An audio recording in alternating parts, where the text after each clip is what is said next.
Go on this whole trip, and we're like 2 or 3 days from leaving, and this big thunderstorm, lightning storm hits. And so we're in like a hut or tents, whatever we were in that night, and we're sleeping and we're waiting for the rain to pass. And in the morning, Fausto comes up and he goes, "Today you will catch an anaconda." But you have spent a lot of time yourself in the Amazon previously. Not right? nearly as much as Paul, Not but, like him, but yes, I've done multiple like 3 to 4 week long expeditions down there. When was the first time you went? First time I went for spring break as a junior in college. Yep, true story. Who'd you go with? My best friend from university, a guy named Nick, and our friend who was working as a researcher down there named Mike. And we got together. We went out of Cocos, Ecuador, up the Rio Coco, and then just camped, lived out of the canoe, caught a 19.8 foot anaconda, which at the time, there's kind of a crazy, like weird, ethereal story around that. But I mean, you got to tell it. That's why you're here. Forrest. Sure, yeah. But and just we literally just a couple 18, 19-year-olds just spent 2 weeks in the Amazon. Took a week off of school and did a week of spring break and then just stayed there. That was instead of going to Vegas or Havasu. Yeah. You did it the right way, too. Yeah. You were like living off the land. Had to. We were so poor. I remember incredible. I found my headlamp that I see you've got one there, but I found my headlamp. From the Amazon. Nice. I found my headlamp that I took there. This is how poor I was at the time. It was one from Kmart that cost $12 that like I probably couldn't see that wall. And that was what I used as light at the night looking for snakes. Like it was so crazy. But you caught a 20-foot anaconda? 19.8 foot. And I've caught a lot since then. In Jersey, that's 20 feet. Yeah, I like that. Yeah. I've caught a lot since then, never caught one that big again, even including the huge one we caught for our Animal Planet research stuff, or Discovery, whatever it was. But it's a weird story. So we're 18, 19 years old. We go down, we get in this boat. We're with this local, I think he's Sani Indian is the name, like the native tribes. I believe it's Sani Indian guy. His name's Fausto. And Fausto can barely speak a lick of English, but there's a boat driver who can. So there's just me, Mike, Nick, the boat driver, and Fausto. And we go up, and the first day he takes us to his home, and he's a native guy, so he has a home on the river that's like 3 hours from Coco, and you sleep in his home, and you sleep on the floor, and his wife cooks you a meal, and you swim and catch piranha, and all the stuff I'm sure you did. It was epic. I wasn't catching piranha, just to be clear. No? Did you eat piranha, though? I did eat piranha. It's good, right? Fucking fire. Yeah. Yeah. Not good after 20 days of eating boiled piranha, but for that first week, it's pretty good. Anyway, so we tell Fausto, we're all big nerds. We're like, we just want to catch a big anaconda. Now it's like a thing, right? You've got like Garrett Galvin and these kids like chasing anacondas. But back then we were just weird kids who wanted to catch a big snake. And I'll be very clear about this. There was no research. There was no purpose, nothing. It was just like, I want to catch a big snake. And we tell Fausto and he's like, maybe I've seen a few big ones. Like we might get really lucky. Go on this whole trip. And we're like 2 or 3 days from leaving. And this big thunderstorm, lightning storm hits. And so we're in like a hut or tents, whatever we were in that night. And we're sleeping and we're waiting for the rain to pass. And in the morning, Fausto comes up and he goes, "Today you will catch an anaconda." And we're like, "Wait, why, Fausto?" And through the translator, he goes, "Last night I had a dream of a woman in a white dress. So that means today you will catch an anaconda." And we're like, okay Fausto. Yeah. And to this day, I don't know if he was like pulling our leg and had a spot or what, but it sure didn't seem like it. And so he told us he had this weird dream that he saw this woman in the white dress, and so we'd catch a big snake. Sure enough, literally 2 hours later, we pull the boat into this random patch of bank. We're going to go on this hike through a game trail. There's like an old abandoned like hut there. It's all fallen down and stuff from other, I think it's Sani, but Sani Indian native people. And get off the canoe, walked 10 feet, and I go this way, and I start fiddling with a little tiny venomous snake this big, called like a type of viper.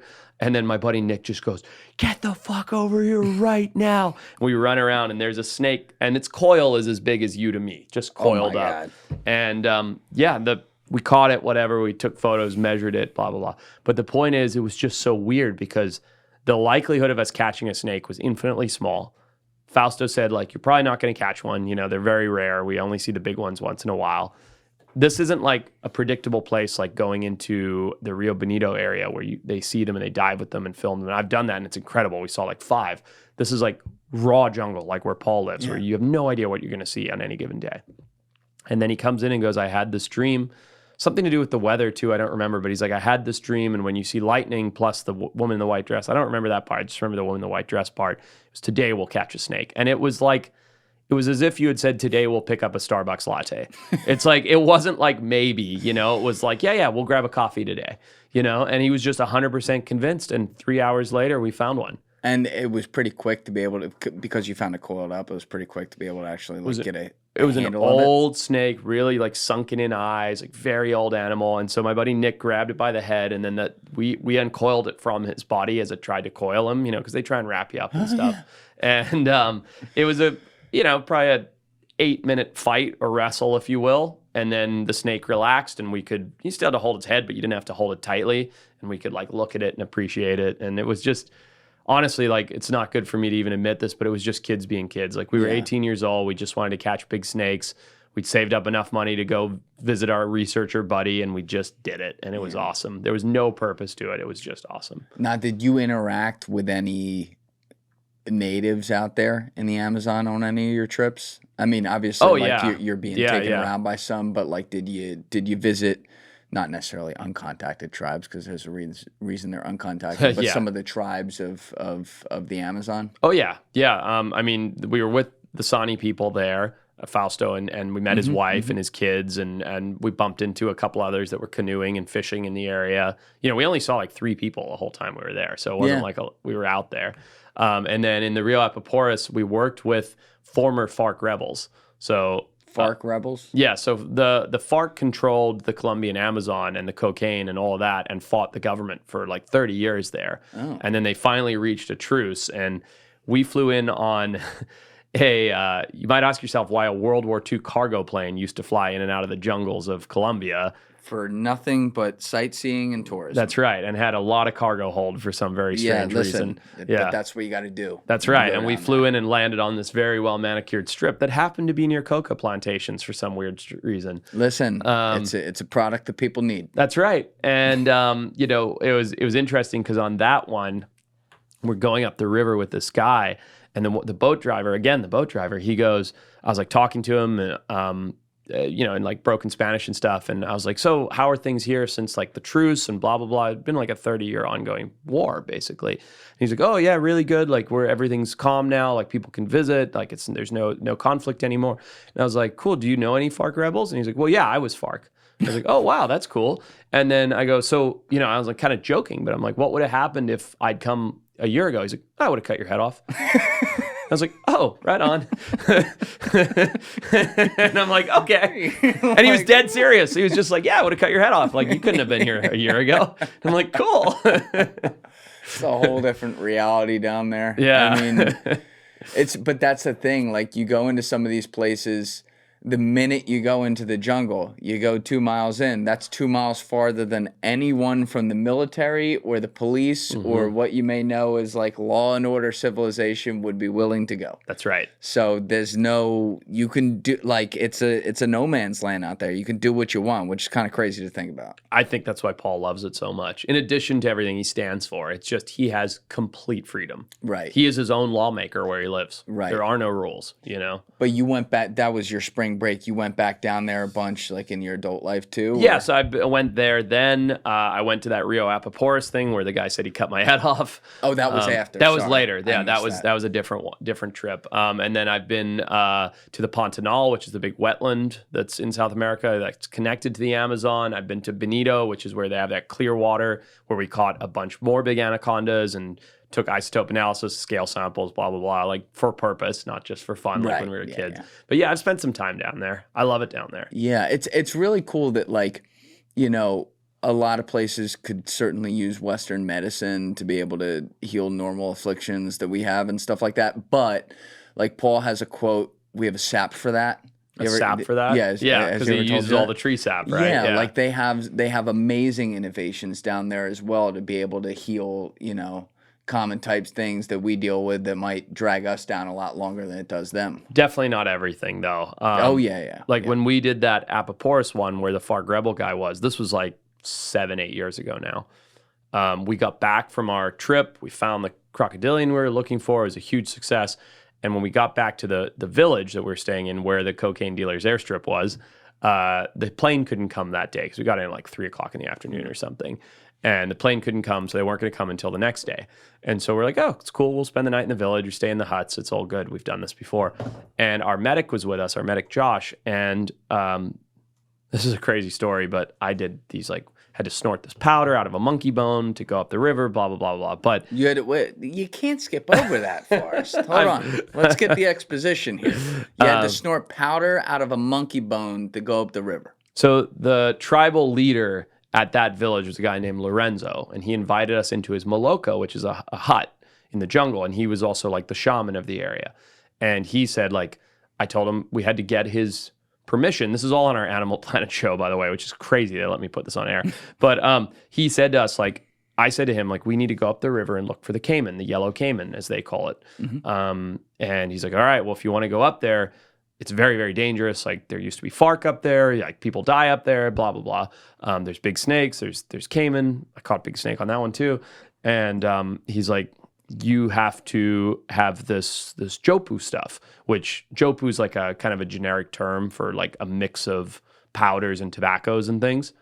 Again, I told you where this was and what they had, so who knows what was in it, but it was green. It wasn't purified white, that's for sure. I know it had some roots ground up in there, all kinds of things. Anyway, we go around in the circle getting the stuff blown up your nose by Lorenzo, the tribal chief. And, I'm not a big drug guy. I've never done a lot of drugs. And it goes first my sound guy. And he's like, oh, man, my brain. Oh, it hurts. It feels like chlorine on the brain. I'm like, oh, fuck. And I'm getting all nervous and anxious and stuff. Then it goes to my camera guy and he's like, and he's doing it, and then it comes to me and I'm about to have a fucking panic attack because I don't want to do this. I'm not a drugs guy, but I have to do it. It's not just a when in Rome, but if I don't do it, I'm not going to go up the river, blah, blah, blah. So I do it. Again, this is all on my Animal Planet show as a kid's show. I don't know how this forgotten content. Let's go. Dude, it's crazy. So I do it, but I'm hyperventilating already. So I'm so I shoot it into my brain. Anyway, and immediately I turn pale white, green, start projectile vomiting all over the ground, hands and knees, puking up, fetal position. And Lorenzo, who's super stern this whole time, cracks a smile. And our translator asks him, they're like, why are you smiling? Why are you laughing? He's he's cleansing himself. And we're like, what do you mean? He's he was the one who was going to die. If he hadn't done this and had a cleanse, he would have died when he went up the river. Whoa. I'm the one who dives in the river and catches the crocodiles, who catches the snakes, who's hands-on with the vipers. I'm the lead. I'm the guy that does the hands-on part. And I always thought it was interesting, not that I necessarily believe in this, the voodoo-y stuff, but of everybody that had to blow stuff up their nose, there's only one guy who's wading in the water and catching the snake, diving in and catching the crocodile. There's only one guy who's likely to die, and it's me. And I was the one that, when it came to, ended up cleansing all night and throwing up all night. And Lorenzo said, that's what made me safe. And then the next day I could go. Whoa. So when we got back to that village a week and a half later, whatever it was, we got back and Lorenzo said, my wife's sick. Can you please look at her? And so Josh, our medic, was like, yeah, of course, happy to look. And the expedition was over. We were just waiting for the Coke plane to take us out of the jungle. And so I'm like, Josh, just give him all the medicine we have. Do whatever you can. Long story short, this is a village of 20-ish people, 25-ish people. Every single woman there had a yeast infection. Ooh. And he said it was pretty gnarly. And so Josh set up a little tent and went in a hut and he treated every single woman. Doesn't seem like there was a sap for that. Yeah.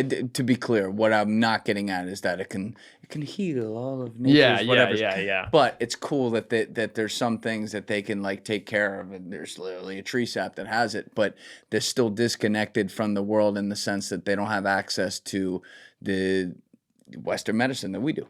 Everything, I'm going to get a little grandiose here for a second, but everything we do as human beings is so pendulous. It's one side or the other. You're either Republican or Democrat, or you're left or you're right, whatever. You're gray or you're blue. It's also divisive. Yes. There's always a happy middle ground with these things. Of course. And medicine, just like I said with science, it's yeah, you need technology, but you also don't have to follow every protocol and you have to listen to your gut. I feel the same way about medicine. It's there probably is a sap for that, but there also isn't a sap for this. So use a little bit of Western drugs and a little bit of jungle medicine, and you put those together. But that would be nuance, Forrest. We can't have that in society. Crazy. It makes so much sense. And yet it's like, it's so crazy that we think that that's like such a big, it's like, no, that stuff doesn't work. Only this works. It's so dumb, man. It's like, don't be fully homeopathic and don't be completely reliant on your hospital. Like, just find something in the middle that works. What was that old Bruce Lee quote where he's like, take what is good and discard what is bad, right? It's that simple. There's positives and negatives to everything, so try to find them and get on with life that way. It's that simple. Yeah, man. And it's in everything, I feel like. Politics, religion, medicine, science. Like, it's just be like rational. Thank you guys for checking out this clip. If you haven't already subscribed, please subscribe and hit the like button on this video. It is a huge, huge help. And if you'd like to check out this clip's full podcast episode, that link is in the description below or right here. And finally, you can follow me on Instagram and X by using the links in my description below.